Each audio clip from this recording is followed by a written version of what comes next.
Hi guys எல்லாரும் எப்படி இருக்கீங்க? இன்னைக்கு நம்ம Black Summoner சீசன் 1 எபிசோட் 9 தான் பார்க்க போறோம். அதனால இதுக்கு முன்னாடி இருக்கக்கூடிய எபிசோட் யாராச்சும் பார்க்கலாம் கீழ டிஸ்கிரிப்ஷன்ல லிங்க் இருக்குது. அதை யூஸ் பண்ணி போய் ஒன்ஸ் பாத்துட்டு வந்துருங்க. அப்பதான் இந்த எபிசோட்ல இருக்கக்கூடிய ஸ்டோரியை உங்களால தெளிவா புரிஞ்சுக்க முடியும். சோ பார்க்காதவங்க போய் பாத்துட்டு வந்துருங்க. அப்புறம் அப்படியே ஆல்ரெடி பார்த்தவங்க நம்ம சேனலுக்கு இன்னும் சப்ஸ்கிரைப் பண்ணலனா ஒரு பிரச்சனையும் கிடையாது. எப்பவும் போல இந்த வீடியோ பார்த்து முடிச்சிட்டு நம்ம சேனல்ல இருக்கக்கூடிய மத்த வீடியோ எல்லாத்தையும் ஒரு தடவை செக் பண்ணி பாருங்க.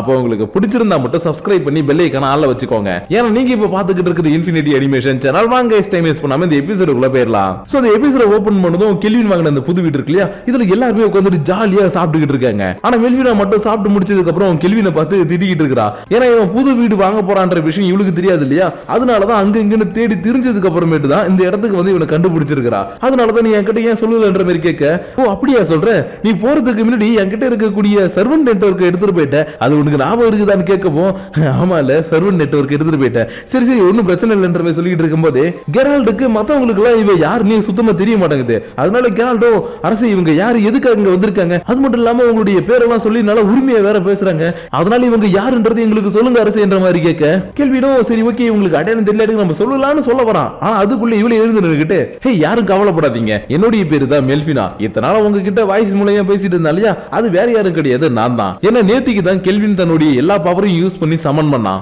அது மட்டும் இல்லாம உங்க எல்லாரையும் இந்த இடத்துல நான் ஃபர்ஸ்ட் டைமா பாக்குறேன்றதுனால எனக்கு ரொம்பவே சந்தோஷமா இருக்குதுன்ற மாதிரி சொல்லப்போம் கெரால்ட் கொஞ்சம் ஷாக்கோட, பிரின்சஸ் நீங்களா இப்ப இங்க வந்திருக்கிறது என்னால நம்பவே முடியல, உங்க வாய்ஸுக்கும் உங்களுடைய உருவத்துக்கும் சம்பந்தமே இல்ல பிரின்சஸ், நீங்க ரொம்ப அழகா இருக்கீங்கன்ற மாதிரி புகழ்ந்துகிட்டு இருக்க. சாரா மட்டும் ஹோ நீ தான் அந்த காடஸ் மெல்வினான்ற மாதிரி ஒரு மாதிரி மார்க்கமா லுக்கு விட்டுட்டு இருக்கா. ஏன்னா டீமன் கிங் டீமன் லார்ட் அவங்க எல்லாருக்கும் எதிராக இருக்கிறவங்க இந்த கடவுள்ஸ் தானே, அதனாலதான் நீ தான் காடஸ் மெல்வினான்ற மாதிரி லுக்கு விட்டுட்டு இருக்க. மெல்வினாவும் சாரிப்பா என்ன மன்னிச்சிரு, உங்க அப்பா இறந்து போனதுக்கு எங்களை மாதிரி இருக்கக்கூடிய காடஸ் தானே காரணம்ன்ற மாதிரி சொல்லிக்கிட்டு இருக்க. இவ கோவமே போல ஜாலியா கேஷுவலா தான் பேசிக்கிட்டு இருக்கா. ஏன்னா இவளுடைய அப்பா இறந்து போற டைம்ல இவ காடஸா இருந்திருக்க மாட்டா. அதனாலதான் எங்க அப்பாவை கொல்ல வந்த ஹீரோஸை நீங்க சமன் பண்ணலன்றதுனால உங்களுக்கு எனக்கு எந்த ஒரு பிரச்சனையும் கிடையாது, நம்ம எஃபி போல இந்த இடத்துல ஜாலியா பேசிக்கலாம். ஆனா எனக்கு தேவையான சில விஷயங்களுக்கு மட்டும் நான் உங்க கூட சண்டை போடுவேன்ற மாதிரி சொல்லிக்கிட்டு இருக்கேன். மெல்வினாவும் சரி ஓகே நீ எதுக்கு என் கூட சண்டை போடுவேன்னு எனக்கு நல்லாவே தெரியும், நான் அந்த சண்டைக்கு தயார்ன்ற மாதிரி சொல்லிக்கிட்டு இருக்கும் போதே கெரால்ட் வாயை வச்சுக்கிட்டு சும்மா இல்லாம, அரசே நீங்க என்னதான் இருந்தாலும் உங்களுடைய ஒய்ஃப் இடத்துக்கு கூட்டிட்டு வர போறேன்னு என்கிட்டயாவது நீ ஒரு வார்த்தை சொல்லிக்கலான்ற மாதிரி சொல்லப்போம்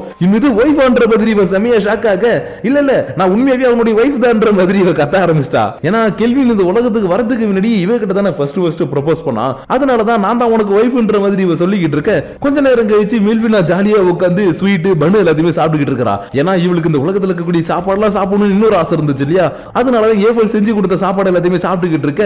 கெல்வின் மட்டும் இவ மூலமா வரக்கூடிய ஒரு சின்ன பிரச்சனை பத்தி பேசிக்கிட்டு இருக்கான். ஏன்னா மெல்வினா ஒரு காடஸ்ன்றதுனால இங்க இருக்கக்கூடிய மக்களுக்கு எல்லாருக்குமே மெல்வினான்ற வேர்டு நல்லாவே தெரியும். அது மட்டும் இல்லாம நம்ம ஊர்ல கடவுள் பேரெல்லாம் குழந்தைங்களுக்கு வைப்பாங்க இல்லையா, அந்த மாதிரி அந்த உலகத்துல கடவுள் பேரெல்லாம் யாருக்கும் வைக்க மாட்டாங்க. அதனாலதான் எல்லாருக்கிட்டையும் இங்க பாருங்கப்பா இதுக்கப்புறம் இவருடைய பேர் நீங்க யாரும் முழுசா சொல்லி கூப்பிட கூடாது, அதுக்கு பதிலா மெல்வின் சொல்லி கூப்பிடுங்கன்ற மாதிரி சொல்லிக்கிட்டு இருக்க.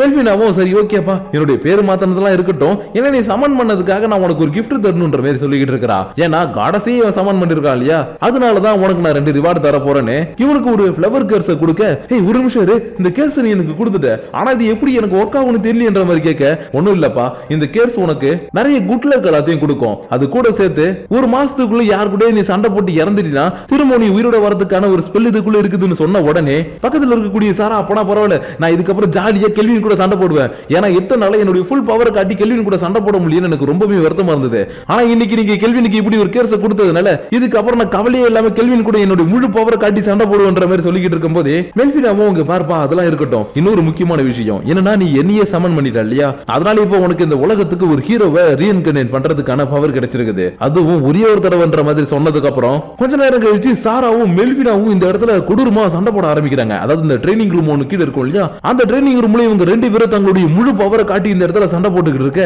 இது எல்லாத்தையும் நம்ம கெரால்ட் கூட சேர்ந்துக்கிட்டு இந்த இடத்துக்கு சர்வெண்டா ஒரு குட்டி பொண்ணு தன்னுடைய அம்மா கூட வந்தா இல்லையா, அவ உட்கார்ந்துகிட்டு ஜாலியா வேடிக்கை பார்த்துக்கிட்டு இருக்கா. ஆனா ஒவ்வொரு தடவை இவங்க அட்டாக் பண்ணிக்கும் போது இவங்களுடைய பவர் இன்க்ரீஸ் பண்ணி அட்டாக் பண்ணிக்கிறாங்க இல்லையா, அதனால உனக்கு ஏதாவது ஆயிட போகுதுன்னு டக்குனு ஒரு போர்வை எடுத்து போத்தி விட இவங்க 2 பேரும் இன்னமும் கொடூரமா சண்டை போட்டுக்கிட்டே தான் இருக்கிறாங்க. ஏன் ஒரு கட்டத்துல உன்னை நான் தோக்கடிக்காம விட மாட்டேன்னு சாரா விக்டரோட ஆர்மர் தானே யூஸ் பண்ணிக்கிட்டு இருக்கா.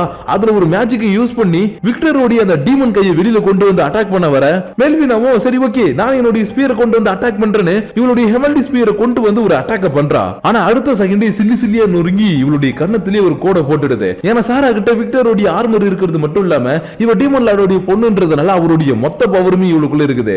அதனாலதான் நான் அசால்ட்டா உடைச்சிட்டேன்ற மாதிரி இவ பாத்துக்கிட்டு இருக்கும்போது இவ கையில இருந்த அந்த ஆர்மருடைய பவர் போயிட்டு இவளுக்கு ரொம்பவே டேமேஜ் கொடுக்க ஆரம்பிச்சிருச்சு. ஏன்னா இவ தன்னுடைய பவரை யூஸ் பண்ணி ஹெவன்லி ஸ்பியரை உடைச்சிருந்திருக்கலாம். ஆனா அதுக்குள்ள இருந்து வந்த பவரை இவளால தடுக்க முடியாது இல்லையா? அதனாலதான் போச்சேன்ற மாதிரி இவ கதறிக்கிட்டு இருக்க. இங்க பாருப்பா, நம்ம ரெண்டு பேருமே ஈக்குவலா இருக்கிறோம்ன்றது இதுலயே தெரிஞ்சு போயிடுச்சு. அதனால இன்னைக்கு நம்ம ரெண்டு பேரும் தேவையில்லாம சண்டை போட்டுட்டு இருக்க வேணாம். அதுக்கு பதிலா இன்னைக்கு நம்ம நைட்டு ஷேர் பண்ணிக்கலாம்னு சொல்லப்போம். கெரால்டுக்கு இவங்க எதை பத்தி பேசிக்கிட்டு இருக்காங்கன்னு சுத்தமா புரியல. அதனால இங்க பாருங்கப்பா, நீங்க இந்த இடத்துல வந்ததுல இருந்து நல்லா சண்டை போட்டு இருந்தீங்க. ஆனா கடைசியில ஏதோ ஷேர் அது இதுன்னு சொல்லிட்டு இருக்கீங்களே, என்னன்றது எனக்கு கொஞ்சம் தெளிவா சொல்லுங்கன்ற மாதிரி கேட்கவும் இவங்க லைட்டா சிரிச்சிட்டு, அதுவாப்பா அது ஒண்ணும் இல்ல, நைட்ல தனியா தூங்குனா தூக்கமே வர மாட்டேங்குது. அதனாலதான் கெல்வின் கூட தூங்கலாம்னு நாங்க ரெண்டு பேருமே பிளான் பண்ணோம். ஆனா என்ன, யார் தூங்குறது எங்களுக்குள்ள ஒரு பிரச்சனை. அதனாலதான் சரி ஓகே, சண்டை போட்டு யார் ஜெயிக்கிறாங்களோ அவங்க இன்னைக்கு தூங்கட்டும், இன்னொருத்தவங்க மறுநாள் தூங்கட்டும்னு நாங்க சண்டை போட்டு பார்த்தோம். ஆனா கடைசியில எங்க ரெண்டு பேருடைய பவர் ஈக்குவலா இருக்குதுன்றதுனால இப்ப நாங்க ரெண்டு பேருமே அவனை ஷேர் பண்ணிக்க போறோம்ன்ற மாதிரி சொல்லப்போம். இது ஷேர் பண்ணிக்க போறீங்களா? இல்ல இல்ல, நானும் ஷேர் பண்ணிப்பேன், என்னையும் உங்க கூடவே கூட்டிட்டு போங்கன்னு இந்த குட்டி பொண்ணு ஏதோ குச்சி மிட்டாய் வாங்கி தர மாதிரி கேட்க, கெரால்ட் உடனே பதறி போயிட்டு, ஏமா நீ சின்ன பொண்ணுமா, நீ இந்த மாதிரிலாம் பேசவே கூடாது, நல்ல பொண்ணா இருக்கணும்ன்ற மாதிரி சமாளிக்க ஆரம்பிச்சிட்டாரு. ஆனா இன்னைக்கு நம்மள ஷேர்ன்ற பேர்ல கூறு போட போறாங்கன்னு எதுவுமே தெரியாம நம்ம கெல்வின் மட்டும் வெளியில உட்கார்ந்துகிட்டு குழப்பத்தோட ஒரு விஷயத்தை யோசிச்சுக்கிட்டு இருக்கிறான். என்னன்னா இப்ப இவன் கிட்ட இருக்கக்கூடிய டீம் கொஞ்சம் ஒரு அளவுக்கு ஓகேவான டீம் தான். ஆனா இந்த டீம் வச்சுக்கிட்டு டீமன் லார்டை எதுக்க முடியுமான்னு கேட்டா அது கொஞ்சம் சந்தேகம். ஏன்னா ஒரு நாள் இவன் சாரா கூட சண்டை போடும் போது அவளுடைய பவரையே இவனால ஒரு அளவுக்கு தாக்கு பிடிக்க முடியாத அளவுக்கு இருந்திருக்கும். அது மட்டும் இல்லாம இன்னொரு பக்கம் இருக்கக்கூடிய அந்த ஹீரோஸ்ல இருக்காங்க இல்லையா, அவங்க கிட்டயும் பவர் ரொம்ப லோவா இருக்குது. சோ இப்படி இருக்கும்போது எப்படியா இருந்தாலும் டீமன் லார்டுடைய பிரச்சனை எல்லாமே என் கிட்ட தான் வந்து நிக்கும். அதனால இப்ப நான் என்ன பண்றதுன்னு எனக்கு தெரியலையே. இல்லனா மெல்வினா கொடுத்த அந்த பவரை யூஸ் பண்ணி ஏதாவது ஒரு புது ஹீரோ இந்த இடத்துக்கு கொண்டு வரலாமா, என்ன பண்ணலாம்ன்ற மாதிரி இந்த பக்கம் இவன் யோசிச்சுக்கிட்டு இருக்க. இன்னொரு பக்கம் இவனு கூறு போடுறத பத்தி பேசிட்டு இருந்த ரெண்டு பேர் இருக்காரு இல்லையா, அவங்க ரெண்டு பேரும் ஜாலியா இன்னைக்கு ஹாட் டப்ல குளிச்சுக்கிட்டு இன்னைக்கு நைட்டு நம்ம என்னென்னலாம் பண்ணலாம்ன்றது எல்லாத்தையுமே டிஸ்கஸ் பண்ண ஆரம்பிக்க, கரெக்டா இந்த இடத்துக்கு ஏஃபல் வரவும், இங்க பாருங்க நீங்க ஒரு சின்ன பிரச்சனையை பண்ணிட்டீங்கன்ற மாதிரி சொல்லிட்டு இருக்கா. என்னன்னா நம்ம கெல்வினுக்கு இவங்க அந்த பவர் கொடுத்ததுனால தான் இன்னைக்கு உட்கார்ந்து அவன் குழம்பி யோசிச்சுட்டு இருக்கான் இல்லையா, அதனாலதான் இவன் மெல்ஃபினா கிட்ட வந்து இந்த பிரச்சனையை சமாளிக்கிறதுக்கு உங்களால மட்டும் தான் முடியும். சோ நீங்க தானே அவரை சமன் பண்ணீங்க, அவரை சமன் பண்ணும்போது உங்களுக்கு என்னென்னலாம் பிரச்சனை வந்துச்சோ அதே மாதிரி மாஸ்டர் கெல்வினுக்கும் ஏதோ ஒரு பிரச்சனை வந்துருச்சு, அதனால அவருக்கு நீங்க கொஞ்சம் ஹெல்ப் பண்ணுங்கன்ற மாதிரி கேட்டுக்கிட்டு இருக்க. இன்னொரு பக்கம் நம்ம கெல்வி நேரா பண்ணிக்கிட்டு இருக்கான்னு பார்த்தா ஒரு ஓரமா நின்னுகிட்டு என்ன பண்றதே தெரியாம இன்னமும் குழம்பிக்கிட்டு தான் இருக்கிறான். அதனால இப்படி இவன் குழம்பிக்கிட்டு இருக்கும் போது, என் செல்லக்குட்டி என்ன பண்றீங்க, டக்குனு இந்த இடத்துல யாரோ ஒருத்தவங்க எனக்கு சாக்லேட் ஊட்டி விடுறாங்க சேரான்னு பார்த்தா எஃபில் சொன்னதுக்கு அப்புறம் மில்ஃபினா தான் இவன் கிட்ட பேசுறதுக்காக வந்திருக்கா. ஆனா இவளை பார்த்ததும் பாப்பா நீ தான் அப்படின்ற மாதிரி சாதாரணமா பேச ஆரம்பிக்க, ஹே இங்க பாருப்பா, உனக்கு நிறைய சந்தேகங்கள் பிரச்சனை இருக்குன்னு எனக்கு நல்லாவே தெரியும், அதெல்லாம் பத்தி என்கிட்ட சொல்லு, நான் தாராளமா உனக்கு அதெல்லாம் பத்தி எக்ஸ்பிளைன் பண்றேன். அதை விட்டுட்டு மனசுக்குள்ளே வச்சிருந்தேன்னா கண்டிப்பா உனக்கு குழப்பம் வந்துகிட்டே இருக்குன்ற மாதிரி சொல்லப்போம். இவனும் ஆமாப்பா எனக்கு ஒரு குழப்பமா இருக்குது, ஏன்னா இந்த உலகத்துல எத்தனையோ நல்ல அட்வென்ச்சர்ஸ் எல்லாம் இருக்காங்க, நல்ல பவர்ஃபுல்லான பர்சன்லாம் இருக்காங்க, ஆனா அவங்களெல்லாம் விட்டுட்டு எதுக்காக டீமன் லார்டை சமாளிக்கிறதுக்காக எங்களை மாதிரி ஹீரோஸ் சமன் பண்றீங்கன்ற மாதிரி கேட்க, இப்பதான் இவனுக்கு திரும்பவும் அந்த லாஜிக்கான விஷயத்தை எக்ஸ்பிளைன் பண்றான். ஆல்ரெடி ஒருத்தடி சொல்லியிருக்கிறா, ஆனா இவன் மறந்துட்டான். அதனாலதான் இங்க பாரு கெல்வின், இந்த உலகத்துல இருக்கக்கூடிய எல்லாருக்கிட்டையுமே பவர் இருக்குது, ஓரளவு கூட பவர் இருக்கிறாங்க, இருந்தாலும் டீமன் லார்ட் எப்ப கிரியேட் ஆவான், எங்க இருந்து வருவான், எப்படி வருவான்னு யாருக்குமே தெரியாது. அப்படி இருக்கும்போது அந்த டைம்ல அவனை எதிர்த்து சண்டை போடுறதுக்காக யாரும் இல்லனா இந்த உலகத்தையே வழிச்சிருவான் இல்லையா, அதனாலதான் எங்களால முடிஞ்ச அளவுக்கு காடசான நாங்க எல்லாரும் நல்ல பவர்ஃபுல்லான ஹீரோஸை சமன் பண்ணி இந்த டீமன் லார்டை போட்டு தள்ளுறதுக்காக நிறைய விஷயங்களை பண்றோம். ஏன் உனக்கு இன்னும் புரியுற மாதிரி சொல்லணும்னா, இங்க இருக்கக்கூடிய மக்களுக்கு இருக்கக்கூடிய பவரை விட நாங்க சமன் பண்ணக்கூடியவங்க நல்ல பவர்ஃபுல்லா இருப்பாங்க. ஆனா அந்த சமனிங்ல ரெண்டு டைப் இருக்குது. ஒன்னு அப்படியே அவங்களை டெலிபோர்ட் பண்ணி இந்த உலகத்துக்கு கூட்டிட்டு வருது, இன்னொன்னு அவங்க இறந்ததுக்கு அப்புறம் அவங்களுக்கு பவரை கொடுத்து அவங்களை இந்த உலகத்துக்கு அனுப்பி வைக்கிறது. ஏன்னா அவங்களை அப்படியே இந்த உலகத்துக்கு டெலிபோர்ட் பண்றதுனால எக்கச்சக்கமான பவரும் மேஜிக்கும் தேவைப்படும். ஆனா அதுவே இறந்து போன ஒருத்தவங்களை இந்த உலகத்துக்கு சமன் பண்றோம்னா ரொம்பவே கம்மியான பவர் தான் தேவைப்படுன்றதுனால அவங்களுக்கு எக்கச்சக்கமான பவர் கொடுத்து ரொம்பவே ஸ்ட்ராங்கான ஆளா மாத்த முடியும். அதனாலதான் நாங்க ரெண்டு டைப்லயும் அப்பப்ப இந்த உலகத்துக்கு ஹீரோஸையும் உன்ன மாதிரி சமனர்ஸ் நாங்க ரீஎன்கார்னேட் பண்ணுவோம்னு சொல்லுவோம். அப்பனா நீ சொல்றபடி பார்த்தா நான் ரீஎன்கார்னேஷன் தான் பண்ணணுமான்ற மாதிரி கேட்க, டக்குனு இவன் கணத்துல கை வச்சுக்கிட்டு, இங்க பாரு செல்லக்குட்டி, நீ உடனே எதுவுமே பண்ணணும் அவசியம் இல்ல, நீ என்ன பண்ணணுமோ அதை பத்தி நல்லா யோசி, அதுக்கப்புறம் நீ ரீஎன்கார்னேஷன் பண்ணணுமா இல்ல டெலிபோர்டேஷன் பண்ணணுமான்றது எல்லாத்தையுமே முடிவு பண்ணிக்கலாம்ன்ற மாதிரி சொல்லிட்டு இவ கிளம்பி போக, கேள்வினும் நல்லா யோசிச்சு பார்த்துட்டு சரி ஓகே நம்ம டீம் நல்லா ஸ்ட்ராங்கா மாறணும்னா எனக்கு இதை விட்டா வேற வழி கிடையாது, ஏன்னா இதுக்கப்புறம் வரப்போற நாட்கள் எப்படி இருக்க போகுதுன்றத நான் லைட்டா கெஸ் பண்ணிட்டேன். அதனால இப்போ நம்ம டீம் உடைய பவர் இன்க்ரீஸ் பண்றதுக்காக நான் ஒருத்தவங்களுக்கு ரீஎன்கார்னேட் பண்ண போறேன், அதனால கொஞ்ச நேரத்துக்கு மட்டும் நீங்க உள்ள இருங்கன்னு சமன் பண்ண எல்லாரையும் திரும்ப தனக்குள்ள கொண்டு போயிட்டு இங்க இருக்கக்கூடிய ஒரு ஹீலிங் போஷனை குடிச்சிட்டு டக்குன்னு ஒரு சமனிங் போர்ட்டலை கிரியேட் பண்ணப்போம். இதுக்குள்ள இருந்து யாராச்சும் வராங்களான்னு பார்த்தா யாருமே வரல. இதுக்குள்ள இருந்து யாரா வர போறாங்கன்னு பார்த்தா கிட்டத்தட்ட ஒரு மணி நேரத்துக்கு யாருமே வரல. அதனால என்னப்பா இது ரொம்ப நேரமா ஆச்சு நீ யாருமே வரல, ஒருவேளை இது ஒர்க் ஆகலையன்ற மாதிரி எம்எல்ஏ கிட்ட கேட்கவும், ஹே அப்படிதான் இல்லப்பா, என் இடத்துல இப்போதைக்கு என்னுடைய அசிஸ்டன்ட் தான் இருக்கிறா, அவளுக்கு இந்த வேலை எல்லாம் சரியா தெரியாது, அதனால கொஞ்ச நேரம் மட்டும் வெயிட் பண்ணுப்பா, சீக்கிரமா நீ கேட்ட அளவுக்கு பவர்ஃபுல்லான ஒரு ஆள் இந்த இடத்துக்கு ரீஎன்கார்னேட் பண்ணுவான்ற மாதிரி சொல்லிக்கிட்டு இருக்கும் போதே இந்த சர்க்கிள்ல சின்ன சின்ன சேஞ்சஸ் எல்லாம் ஏற்பட ஆரம்பிக்க, மெல்வினாவோ ஹே கெல்வின் தயாராரு, நீ கேட்ட மாதிரி ஒரு ரீஎன்கார்னேஷன் இப்ப அவங்க பண்ண போறாங்க, ஆனா யார் வரா எப்படி வரான்னு எனக்கு தெரியல, தெரியல, பட் உனக்கு தேவையான ஆளா அவங்க அனுப்பிட்டாங்கன்ற மாதிரி சொல்லிக்கிட்டு இருக்கும் போதே இவன் இந்த உலகத்துக்கு வரும்போது இடிலாம் இடிச்சது இல்லையா, அந்த மாதிரி கிளைமேட் எல்லாம் மாதிரி இடிலாம் இடிக்க இவனு ஏன் பண்ணும், சரி ஓகே யாரதான் வரப்போறாங்கன்னு ஆச்சரியத்தோட பாத்துக்கிட்டு இருந்தா உள்ள இருந்து வந்தது ஒரு குட்டி பொண்ணு. அதனால என்னப்பா இது ஒரு குட்டி பொண்ணு அனுப்பியிருக்காங்க, சரி ஓகே எதுவா இருந்தா என்ன, நம்ம கேட்ட மாதிரி இவகிட்ட பவர் இருக்குன்னு நினைக்கிறேன்னு எழுந்து நின்னு என்னுடைய பேரு கேள்வி, நான் அந்த உலகத்துல ஒரு அட்வென்ச்சர் சொல்லுவோம். நீங்க இப்ப என்ன சொன்னீங்க, அட்வென்ச்சரா? அப்பனா நீங்க உண்மையாவே அட்வென்ச்சர் தானா? ஓகே அந்த ஏஞ்சல் சொன்ன மாதிரி எல்லாமே நடந்துடுச்சு, நீ சந்தோஷப்பட்டுக்கிட்டு இருக்கா. அதாவது நம்ம மெல்வினா எப்படி நம்ம ஹீரோ இந்த உலகத்துக்கு அனுப்புறதுக்கு வேண்டி நிறைய விஷயங்களை சொல்லி அனுப்பியிருந்தாலோ அதே மாதிரி தான் அந்த குட்டி பொண்ணு மெல்வினா இந்த இடத்துக்கு அனுப்புறதுக்கு வேண்டி நீ அங்க போனீங்கன்னா ஒரு அட்வென்ச்சர் மீட் பண்ணுவ, அவர் தான் உனக்கு எல்லாமே இருப்பாருன்ற மாதிரி சொல்லி அனுப்பி இருக்கா. அதனாலதான் இவனை பார்த்து சந்தோஷப்பட்டது மட்டும் இல்லாம என்னுடைய பேரு ரியோன்னு சொல்லிட்டு என்ன இந்த உலகத்துக்கு வர வச்சதுக்கு ரொம்பவே தேங்க்ஸ் அழ வேற ஆரம்பிச்சுட்டா. ஆனா எதுக்கு அழுவுற ஏன் அழுவுறான்னு இவனுக்கு தெரியாது இல்லையா, அதனால ஏமா அழுவுறன்ற மாதிரி கேட்டுக்கிட்டு இருக்க.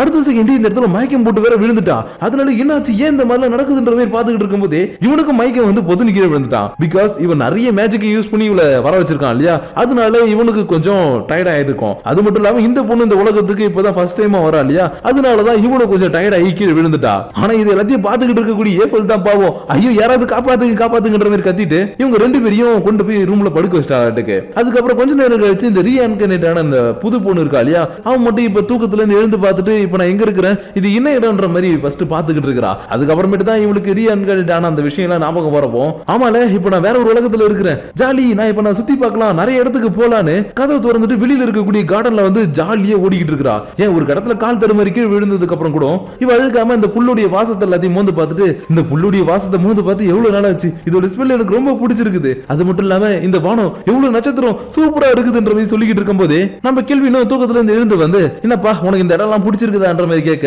இவன் எந்த ஒரு பதிலும் சொல்லாம அமைதியா உட்கார்ந்து இருக்க. ஓ அப்பனா இந்த உலகம் உனக்கு பிடிக்கலையாப்பா, சாரிப்பா நான் மன்னிச்சிரு, நான் இந்த இடத்துக்கு ஒரு ஸ்ட்ராங்கஸ்டான பர்சன் வேணும்னு தான் நான் ரீஎன்கனேட் பண்ணேன், ஆனா உனக்கு விருப்பம் இல்லைன்னா சொல்லு நான் அந்த இடத்துல இருந்து அனுப்பி விட்டுறேன், ஏன்னா எனக்கு இந்த உலகத்துக்கு வரும்போது இப்படிதான் இருந்துச்சுன்ற மாதிரி சொல்லப்போம். ஒரு நிமிஷம் இந்த உலகத்துக்கு நீங்க வந்தீங்களா, அப்பனா நீங்களும் ஒரு ரீஎன்கனேட்டர்னு கேட்க ஆமாப்பா நான் இந்த உலகத்துக்கு ரீஎன்கனேட் பண்ணி தான் வந்தேன் அப்படின்ற மாதிரி சொல்லவும், அப்பனா தயவு செஞ்சு என்ன இங்க இருந்து அனுப்பிடாதீங்க, நான் உங்க கூடவே இங்கே இருந்துடுறேன்ற மாதிரி இவ சொல்லிக்கிட்டு இருக்கா.